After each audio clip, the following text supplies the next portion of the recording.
Okay. Hi, this is Paul Lancaster from the Sage One team, and today I'm joined with Stephen Renwick from Satago. Hi, Stephen. No problem. Hi. Stephen's one of our add-on partners for Sage One. Do you just want to tell the viewers a little bit about your business and what it is that you actually do? Sure. So Satago is a platform that tries to help small businesses get paid on time. So basically what we do is automate credit control for companies, which means that we essentially chase your customers for you. So as soon as an invoice is overdue, we take over the process of automatically emailing the reminders. We put letters in the post for you with payment demands, and then we will ultimately get credit managers on the phone for you, phoning your customers asking for a payment. Great. Okay. So credit control is not necessarily anything new, but you do have some pretty cool features and additional services that you offer, which you touched on there, Yeah. including the kind of social element to Satago and the community element. Do you just want to talk a little bit about that as well? Yep. So, I mean, what makes Satago perhaps more interesting is that we largely give you these credit control features for free if companies agree to share the data about when they actually get paid. Because we're very interested in trying to increase the transparency around payment behavior. Because just now, if you take on a new customer, it's very difficult to know when they're actually likely to pay you. You can get credit reports just now, but they don't have a lot of information about payment behavior. So we believe if we can come up with a good way of encouraging companies to share that data, and we anonymize all the data, that we can actually I'll use that to help companies make better decisions about their financing and cash flow. Okay. So people can go onto Satago and they could do a little search for that customer or that supplier. Is that right? And then they can. Ultimately, yes, they will be able to do that. Obviously, we're just getting started out now, so we're starting off with a small base of users. It'll take us a long time to gather that data, but in the meantime, we're able to use that data to make kind of recommendations to you about cash flow strategies, kind of in the near term.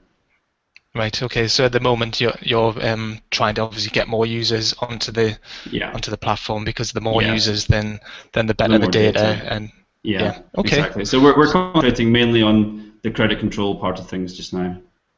Great. Okay.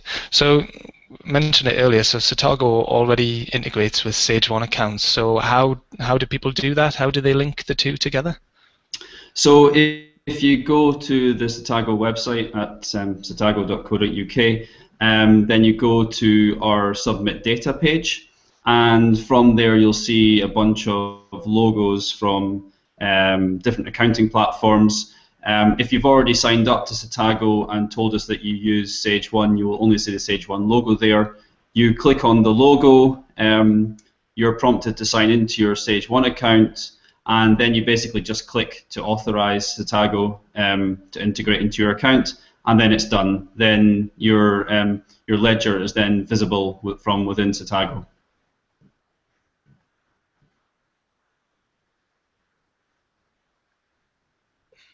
Brilliant. Okay. So and did you say it's free to sign up for the basic service? Is that right? Yeah. So it's free to sign up to Satago. It's free to connect to us and integrate your data into Satago and use the debtor dashboard that we have. For every invoice that you agree to share with Satago, we give you 1 credit. So if you join up and integrate your ledger, we take in the previous year's worth of data, so you're likely to get a lot of credits in one go. And then those credits can then be spent on chasing customers. So if you want us to chase one customer for you with unlimited emails, that will cost you 1 credit. And if you want us to send the actual letters in the post, that costs another couple of credits. And of course, if you just want to sign up and not share any data, that's fine. You can buy the credits instead, and they cost £1 per credit, but you can buy more credits in bundles if you want, or take a subscription. Excellent. Sounds really clever, really useful as well. But why do you think this is a problem, or is it a problem with late payments for small businesses in the UK? Yeah, we know that late payment is a massive problem in the UK. On average, companies get paid about 41 days beyond agreed terms, and on average, companies are owed about £30,000 each in payments that are beyond terms. So it's something that can really badly affect companies, disrupts their cash flow, and it can lead to a lot of company bankruptcies. Okay, excellent. Well, obviously we're trying to avoid that, and we're trying to do everything we can Definitely. to speed things up for small businesses. So you kindly replied to some tweets that I put out this morning, which is how this hangout's come about. So thanks a lot for doing Yep. that. Some of the topics that we talked about that we said we might discuss that you suggested are things like finding the right business partner or co-founder for your business. So I'm keen to know a bit more about you and your background and who else Yep. is involved in the business. So I come from quite a random background. I actually used to be a research scientist. I have a PhD in genetics, Wow. Okay.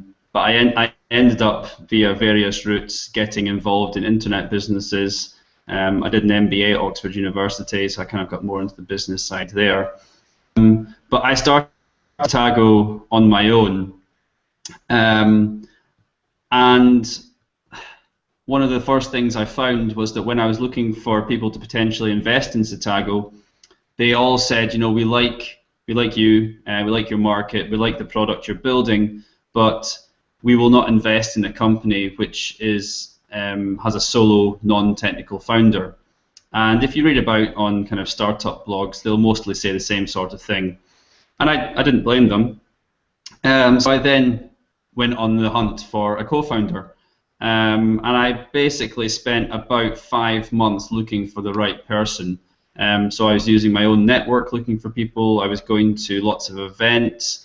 I posted adverts on discussion forums, and I met dozens of people. Got what I would say I got jilted at the altar a few times. I almost joined up with some people. But in the end, I found a really good guy who was working at a technology company called Palantir Technologies, which is a big company from Silicon Valley. They have a UK office, and this guy Adam was the first employee for the UK branch of the company, and he's a great technologist. He has a background in working in investment banking on the technology side. He also knows a lot about big data, and the most important thing was that we got on really well from the first time we met. And I thought, yeah, I can work with this guy. So we joined up, and then things went forward from there. Excellent. So how did you actually find him? Was it at an event, or was it online through a network, Well, or? I was convinced that whoever I found would come from my network, but actually, in the end, Adam found me via an advert I had put on a website called workandstartups.com. So he Okay. basically wrote to me. He'd been at Palantir for about 3 years. He was coming to the end of a big project that he'd been working on. So yeah, completely random, really. Okay. Excellent. I've not heard of that website before, but I'm sure lots of people will It's worth be checking that it's out worth now. taking a So look. Yeah. yeah. So I've read the same sort of thing. A lot of investors say quite often that sometimes they're not so bothered about what the business is or the idea is. It's more about the team, because they think that if they've got a really good team behind it, then they will figure it out eventually. What do you think of that attitude? Do you agree with that, or do you think it's not as clear cut, I or is think it that's frustrating? I think that's kind of exaggerated in some ways. I mean, yes, they care about the team because it's essentially a level of due diligence for them to know that you worked at somewhere good before. I don't think you'll ever get someone who just invests in a startup because they're from a good background. They still care about the business model and the area that you're working in. That said, our backgrounds did help, and if I'm quite honest, Adam's background probably helped more than mine because his former employer is so well known in certain circles of venture capitalists that they really, it's like saying you had one of the first employees at Google. And we did actually speak to one. I actually spoke to one investor the other day that has backed. I think he said about 10 companies that have been founded by ex Palantir employees, and it's not because he wants to back every company founded by an ex Palantir person. It's just that they tend to be very clever and they tend to work on good companies. So there's an element of truth to it, but in the end, it's the business model and the market that matters the most. Mm-hmm. So did you find an immediate difference as soon as you'd started working with Adam? Did you notice a change in people's attitudes towards the business, or investors? Were they more willing Yeah, to listen I to you? mean, yeah, because I mean the most obvious thing is that I had applied for an incubator or accelerator program called Seed Camp, and the first time I got to the final in Berlin, and that was when I was first told that we like you, we like what you're doing, but you need a technical co-founder. I also spoke to some other venture capitalists who also took an interest in Satago. Ultimately, they said, yeah, we want you to get a technical co-founder. Once I had the technical co-founder, we got straight into Seed Camp. We went to the final again, and this time we were in. The product had moved on quite a bit. It pivoted a little bit, but the main difference was that I now had a technical co-founder. So yeah, it makes a big difference. And it's one of the first questions people ask is, what's the team? Okay. And so is it just you two working on it at the moment, or do you have another team of developers working alongside you full time or part time or freelance? How does it We work? have been using a couple of contractors based in Russia, actually. So they built most of the site that you see today. The design was also done by a freelancer, but we're looking now to hire permanent employees within the company. Okay, great. And am I right? Well, on your Twitter bio, it says London stroke Berlin. So why is that? Why do you have both cities on there? Um, well, I'm sitting here in Berlin just now. All right, Um, cool. I Yeah, I moved to Berlin a few years ago to work for Rocket Internet. So I joined Rocket Internet in London after my MBA. I then moved to Berlin to work in the headquarters. Fell in love with the city, fell in love with the girl, and decided to stay. So even though Satago is it's a UK-based company, my co-founder is in London. I guess I'm kind of based in Berlin. I actually fly to London pretty much every week. So on a Monday or Tuesday, I'll fly into London. On a Thursday or Friday, I'll fly out. So I do spend more time in London than Berlin, but I kind of consider Berlin my home. Hmm. Okay, and how long have you been there for now, did you say, in Berlin? About 2 years now. Yeah. Okay. And how does it compare? Because I've never actually been to Berlin, but I know it looks amazing and it sounds amazing from not just tech startups, but like the music and culture. It's somewhere I've always wanted to go. But Yeah. how do you think it compares, like the tech startup scenes between the two cities? Um, it's the kind of the London scene is the Berlin scene is getting hyped quite a lot. There's tons of startups getting going. There's lots of events coming here. I think it maybe remains to be seen how many of them turn into serious profitable businesses. It's relatively easy to kind of have a very low burn rate in Berlin, which makes it less apparent if you're not actually a viable business. That said, there's some obvious companies out here that are doing very well. SoundCloud is, I guess, the poster child for big Berlin startups. There's quite a lot in e-commerce, partly because of Rocket Internet being here. So Rocket Internet itself is a little bit outside the kind of real startup world, but still has an influence.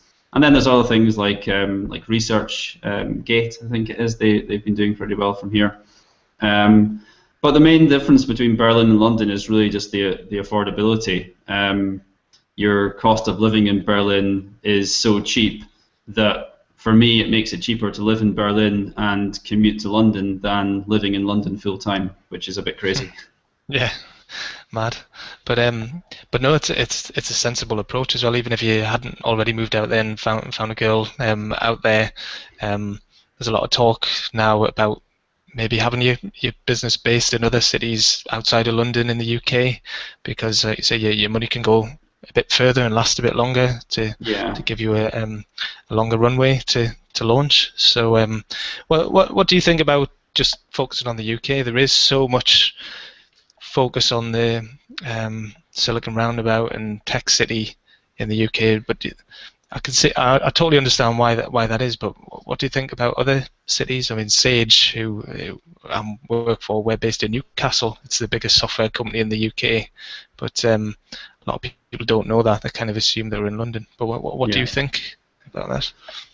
I think the concentration of attention on London is one of the most negative things about startups. I Okay. think that I think we should do anything possible to support companies starting up outside of London. The cost of living in London is ridiculous, and it means that your money just doesn't go as far. Now, the only the only reason to be in London is that it makes it easier. It's easier to hire in London because there are obviously so many people there. Um, Also, there's a lot of capital there. Um, Now, I think you can get over the capital problem by traveling. You can't ignore London. You can't just pretend it's not there. If most of the capital is there, then you've got to do most of your fundraising in London. But there's a kind of a bigger issue about trying to almost change the culture of everyone, assuming that everyone is in London. And I've found this firsthand, is that whenever you speak to anyone about a technology startup in the UK, the first thing they say is, "Oh, do you fancy meeting for a coffee this week?" Because the assumption is that you're in London. And the fact is, you're not everybody in the country is in London. Like you guys up in Newcastle, for all they know, I could have been starting this business up in Aberdeen, in which case I'm not going to be nipping in for a coffee. So there needs to be a little bit of a less London-only mentality from investors, if possible. I think it's up to the startups to probably travel to the investors, but for the investors to be accepting that not all businesses are in London, and also a more kind of a willingness to accept perhaps distributed teams, because if you are struggling to get people outside of London, then I think distributed teams are a potential way forward. And in these sorts of situations, I compare it to Germany. You know, in the UK, you assume that everything is in London, and 90% of what's going on does seem to be in London. But in Germany, it's much more equally distributed across cities. So Berlin has a lot of the attention for startups just now, but nobody would assume that everybody's in Berlin. There's a lot of good startups going on in Hamburg. There's a lot of companies going on in Munich. So there seems to be a lot more acceptance that other cities can actually be serious contenders as well. Mm-hmm. Yeah, spot on. I totally agree. I mean, I've actually I've blogged about this quite a bit in the past, about bit tongue-in-cheek how startups and giants should leave London and move to places like Newcastle just because of the cheaper cost of living and how easy it is to get around. And technology like Hangouts that we're doing today and collaborative tools as well, the technology is there, isn't it? So Yeah. I know that. Uh, Yeah, I know. You go on. Sorry. No, I mean, yeah, it's a subject that I'm quite passionate about, and once I have a bit more time, I'll probably devote more time to putting my thoughts down a bit more eloquently, because I'm pretty sure that it would benefit the rest of the country if we tried to encourage people not to consider London first. At the end of the day, you've got to do what's best for the company. If it's best for the company to be in London, then you should be in London. I mean, my company is in London, so it's a bit hypocritical of me in a way to say that you shouldn't be in London. And London is a fantastic city. It's one of the world's best cities. It's got, as far as Europe goes, it's got the highest concentration of available investors. I think it just requires a little bit more open-mindedness to think that somewhere like Birmingham or Newcastle is a perfectly good place to start a tech company or any company. Mm-hmm. Great. Um, you talked a bit about Seed Camp as well. So I mean, Seed Camp's really quite famous, one of the successful accelerators or tech startup programs. What do you think the value of being on something like that is? Do you think it's sometimes, is it just getting onto the program? Is that just enough to get people to pay attention to you, or do you think there's all the other benefits? Obviously, potential investment. What else do you actually Yeah. get out of being in a program like that? There's a lot of benefits. The most tangible one for me so far is the validation level you get of being part of Seed Camp. If you're, I mean, obviously you don't need to be in an accelerator to do well, and reality is that if you look at most of the successful businesses in the world, most of them haven't been through an accelerator. Nevertheless, there's a lot of investors in London and the rest of the UK that will look at a company, see it's part of Seed Camp, and for them that just means that it's one order of magnitude better for them. So they're more likely to at least look at it instead of just dismissing it. You're no longer a kind of a cold introduction. So the network has been great for us, and there's a lot of other fairly tangible things. I mean, Seed Camp has a lot of freebies through it, or special deals, should I say, negotiated with suppliers. That's saving us quite a lot of money every month.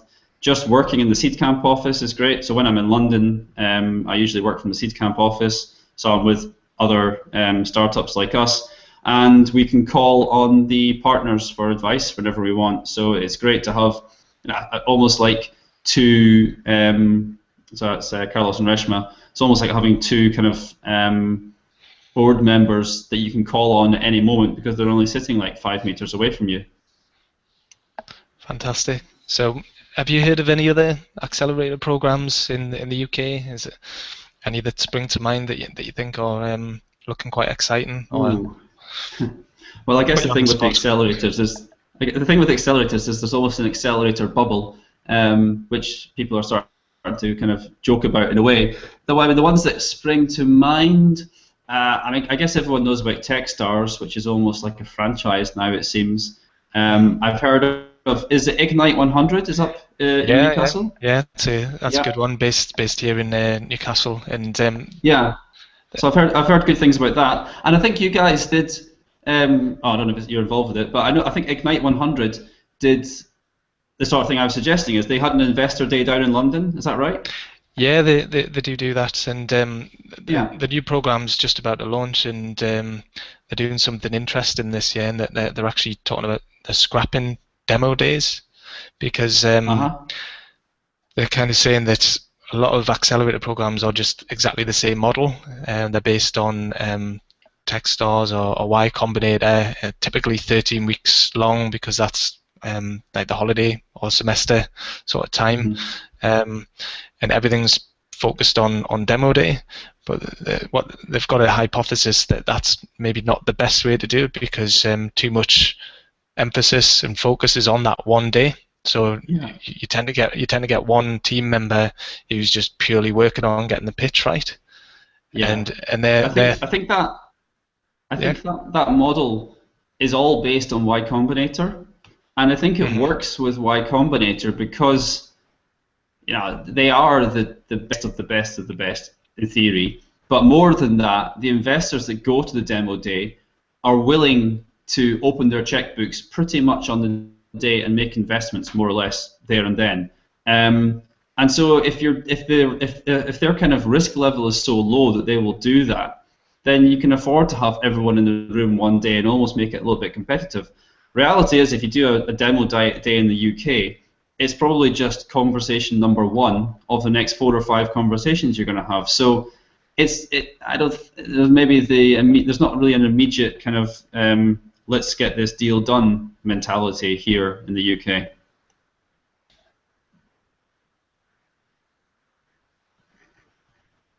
I can't hear you now. Yeah. Okay. It broke up a little bit there, Stephen, but then it caught up again. So it caught up. Okay. Can you hear me now? Yeah. Yeah, I can hear you. Yeah. So great. Yeah. It just sort of cut out and then it's come back on. So that's kind of what the Ignite 100 team are saying, that everything's based on the Y Combinator model, but they're trying something different where instead of just having that demo day, they will still have an opportunity for people to see the pitches and see the businesses, but they can have more regular lunches, investor lunches. So the teams Yeah. will get to meet the investors and key influencers throughout the program, Yeah. because they think that that's a better way to build your network and find potential partners and investors. So it looks really interesting what they're doing, and fingers crossed it'll work out well for them. Yeah. Sounds good. Yeah. So great. So what's next for Satago, apart from hopefully getting lots of people signing up for the service after watching this? Um, well, we're trying to raise investment just now for the business. So that's gone pretty well. I mean, we were initially funded through Seeders, which is the crowd equity funding platform, and actually we were one of the first companies in the UK to be funded by crowd equity funding. That's been fantastic. I think we were also the first company to be featured on AngelList, which is the new kind of angel investor website. That was a few weeks ago, and we got a lot of investor interest from that. So we'll probably close a small kind of seed investment round, hiring a few people, and we've got tons of product development going on. We've got lots of great feedback from people about the sorts of things they want to see. What's really great is we're starting to get the feedback about us getting people paid faster, which is the most important thing. So at this stage, we're just getting as much feedback as we can and making improvements and features based on what people are asking for, really. Excellent. Well, I personally think that it's a really important service that you're providing there, and I think it's an Thanks. exciting sounding company as well. So I wish you lots of luck with that, and look forward to seeing what else we can do together in the future. So Great, me too. thanks a lot, Stephen. Okay, Thanks very much. cheers. Cheers, See you. bye. Bye. Bye.